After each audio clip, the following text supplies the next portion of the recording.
This is NewsNation Prime. And thank you so much for joining us this evening on NewsNation Prime. I'm Natasha Zubes. The Chinese spy balloon saga has made its way to Capitol Hill, and today Republican lawmakers slamming President Biden for the delay in shooting down the giant balloon.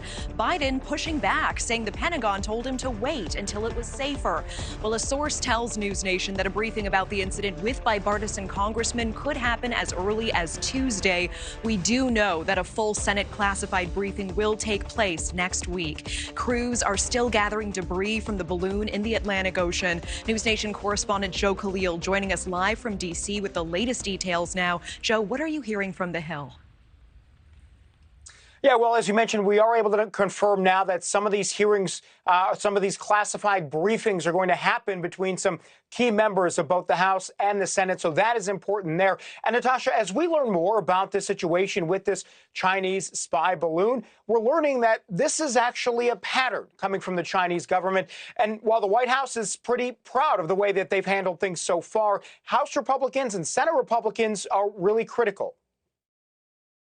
The president taking it down over the Atlantic is sort of like the quarterback, sort of like tackling the quarterback after the game is over. One day after American fighter jets shot down a Chinese spy balloon at President Biden's command, Republicans like Mike Turner, chairman of the House Intelligence Committee, calling it a failure, asking why it didn't happen sooner. This should never have been allowed to enter the United States, and it never should have been allowed to complete its mission. Turner says the path the Chinese balloon took passed over multiple high-level missile defense and sensitive nuclear sites and shouldn't have been allowed at all in American airspace. Why didn't the president go on television? He has the ability to convene the country in cameras and basically explain what we're dealing with here. Senator Marco Rubio, too, says the balloon should have been brought down earlier, but says if that option put American lives at risk, as the Pentagon insists, President Biden could have explained that to the American public.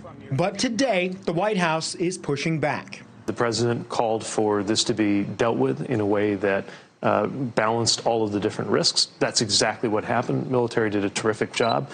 Defense officials tell us debris from the Chinese balloon exploding spread some 7 miles. Secretary Pete Buttigieg says that range shows it was simply not safe to shoot it down over the American mainland. Defense officials also confirmed Saturday, without going into much detail, that there was intelligence value in letting the balloon go and monitoring it and assessing its capabilities before shooting it down with an American Sidewinder missile, a $400,000 missile, one of the least expensive in the Navy's arsenal. The main concern now for the U.S., this recent incident becoming a pattern.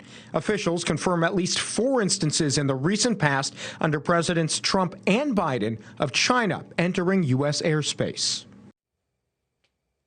So 4 instances in the recent past that we know about, Natasha, and it's entirely possible there are even more examples of Chinese spy balloons over American airspace that we don't know about. A lot of that is classified, and our team actually took a look at the Department of Defense's annual report on China. None of the examples that we actually know about are even mentioned in there. So it's possible this is happening even more. What we do know from defense officials that we heard yesterday is that there is at least one other one they have confirmed they're tracking right now over Central and South America. Natasha. All right, Joe Khalil live for us in D.C. Thank you. Thank you for watching. Go to newsnationnow.com to find NewsNation on your television provider. And don't forget to click the red subscribe button below to get more of NewsNation's fact-driven, unbiased coverage.